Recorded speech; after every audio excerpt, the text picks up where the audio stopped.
दोस्तों, आखिरकार उपराष्ट्रपति चुनाव में किसने करी क्रॉस वोटिंग?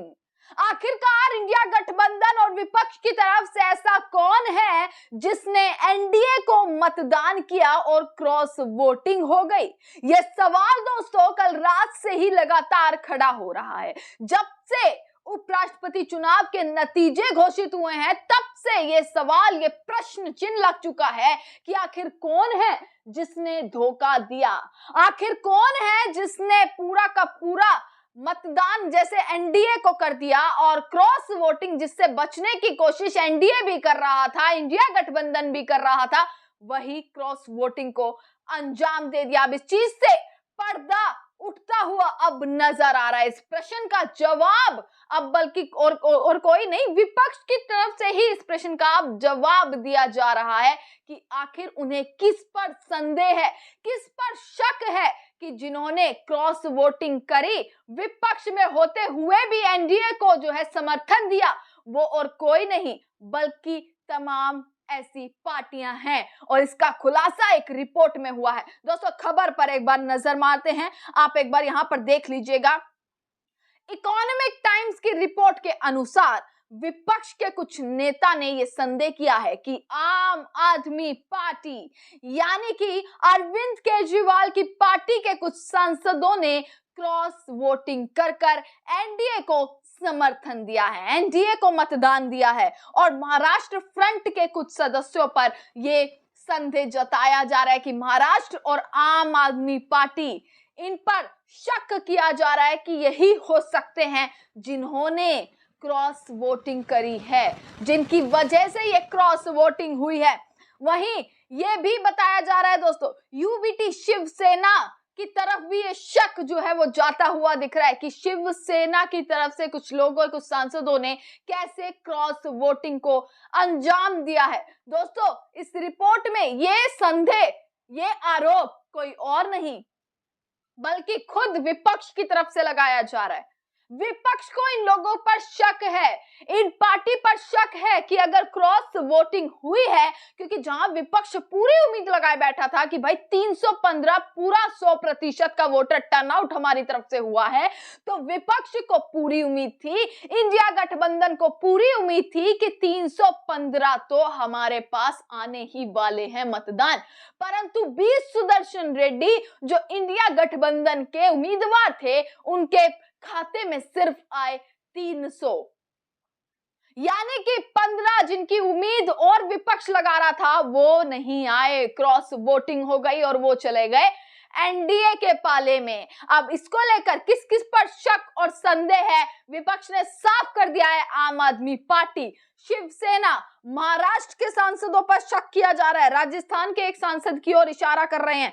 हालांकि अब तक बिल्कुल सब कुछ क्लियर नहीं हुआ है और जब इस चीज पर सवाल आम आदमी पार्टी से किया गया और शिवसेना यूबीटी से किया गया तो उन्होंने इस चीज को साफ इनकार कर दिया कि ऐसा नहीं है, हमारी तरफ से क्रॉस वोटिंग नहीं हुई है। पर शक के घिराव में कोई है तो आम आदमी पार्टी, यूबीटी, शिवसेना, महाराष्ट्र और राजस्थान के एक सांसद की ओर विपक्ष के कुछ नेता जो हैं वो इशारा करते हुए दिख रहे हैं कि यही हैं जिनकी वजह से क्रॉस वोटिंग हुई है। अब पता इस चीज का भी लगाया जाएगा दोस्तों कि आखिरकार 15 वोट जो हैं अवैध कैसे हो गए। जहां एनडीए की तरफ से वर्कशॉप लगाई गई, जहां इंडिया की तरफ से मॉक पोलिंग करी गई, सब कुछ बताया गया, बेसिक से लेकर सारी चीजें बताई गई, उसके बाद भी अवैध वोट हो रहे हैं, इनवैलिड करार किया जा रहा है वोटों को। तो आखिरकार इस चीज पर संदेह, इस चीज का भी जताया जा रहा है दोस्तों कि इनवैलिड कैसे हुए सब कुछ के बाद। क्या कोई और राजनीतिक अंदर और चीजें तो नहीं उमड़ रही हैं? क्या कुछ हलचलें और तो नहीं बढ़ती हुई दिखाई दे रही हैं? अब देखना यह है कि धोखा दिया है तो इस पर राहुल गांधी, पूरा विपक्ष कैसे संज्ञान लेगा, ये एक बड़ा सवाल उठता है। क्या एक हाई लेवल की मीटिंग होने वाली है? क्या उस मीटिंग में ये डिसाइड किया जाएगा कि आखिरकार जिसने क्रॉस वोटिंग करी है उसके खिलाफ कोई एक्शन, कोई कुछ भी ऐसी चीजें कि कैसे सुनिश्चित किया जाए, कि कैसे भरोसा दिलवाया जाए, ये सारी चीजों पर अब सवाल खड़े होते हुए दोस्तों दिख रहे हैं। दोस्तों, एक खबर तो ये, दूसरी खबर आपको बताती हूं। एनडीए की जीत हुई, एनडीए उम्मीदवार सीपी राधाकृष्णन इस देश के नए उपराष्ट्रपति बन चुके हैं। पर इंडिया ये कहता हुआ दिख रहा है कि इंडिया की भी जीत हुई है, और कह सकते हैं कि इंडिया भी जीता है, क्योंकि अगर दोस्तों मुकाबला किया जाए उनके पहले के मुकाबले, अगर वोटिंग की परसेंटेज की बात करी जाए, तो फिर जब जगदीप धनखड़ के साथ मुकाबला हुआ था उस समय जो वोटिंग परसेंट था वो इंडिया गठबंधन का अब की बार 40% हुआ है, जहां पहले 26% था, अब 40%, यानी कि सुधार हुआ है। और इस सुधार को ही अब इंडिया गठबंधन ने अपनी जीत मान लिया है। दोस्तों, राहुल गांधी लगातार अब इस चीज पर चौकन्ना होते हुए नजर आ रहे हैं। कल भी मीटिंग हुई, आज रायबरेली चले गए हैं, तो ये जानना जरूरी है कि आखिर कौन से ऐसे लोग हैं जिन्होंने, कौन सी ऐसी पार्टी है जिन्होंने क्रॉस वोटिंग को अंजाम दिया है। दोस्तों, एक और बड़ी, मैं आपको एक डेटा दिखाती हूं। सबसे पहले जयराम रमेश का एक ट्वीट हम पढ़ते हैं, क्योंकि वो साफ कह चुके हैं कि ये इंडिया गठबंधन की जीत है, इसको जीत के तौर पर देखा जाएगा। आपको मैं ट्वीट एक बार दिखाती हूं। दोस्तों, जयराम रमेश का एक ट्वीट आप देखिएगा। विपक्ष उपराष्ट्रपति चुनाव में पूरी तरह एकजुट खड़ा रहा। विपक्ष का प्रदर्शन निसंदेह रूप से सम्मानजनक रहा। संयुक्त उम्मीदवार न्यायमूर्ति सेवानिवृत्त बी सुदर्शन रेड्डी ने 40% वोट हासिल किए। वर्ष 2022 में विपक्ष को केवल 26% वोट मिले थे।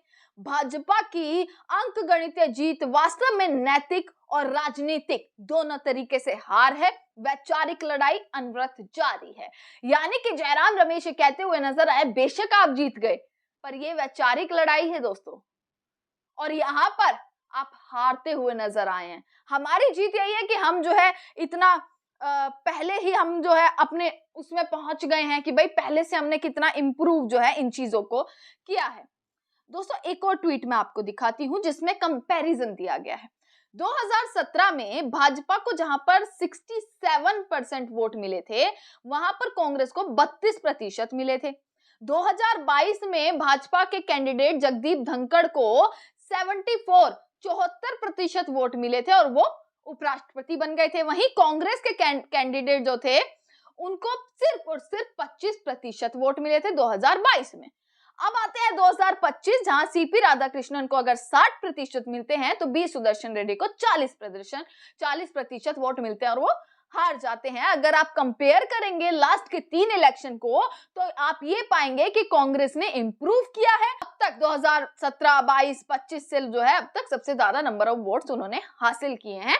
ये एक नैतिक जीत है कांग्रेस की। ये कहते हुए लोग नजर आ रहे हैं, विपक्ष जो है नजर आ रहा है। अब ये देखना है कि किसने क्रॉस वोटिंग करी है और वो पूरा मामला क्या निकल कर आता है। अभी जो संदेह के घेरे में है, अभी जो शक के घिराव में है, उस पर क्या खबरें निकल कर आती है। दोस्तों, तमाम खबरें आप तक पहुंचाते रहेंगे। देखते रहेगा सजग भारत। आपका बहुत बहुत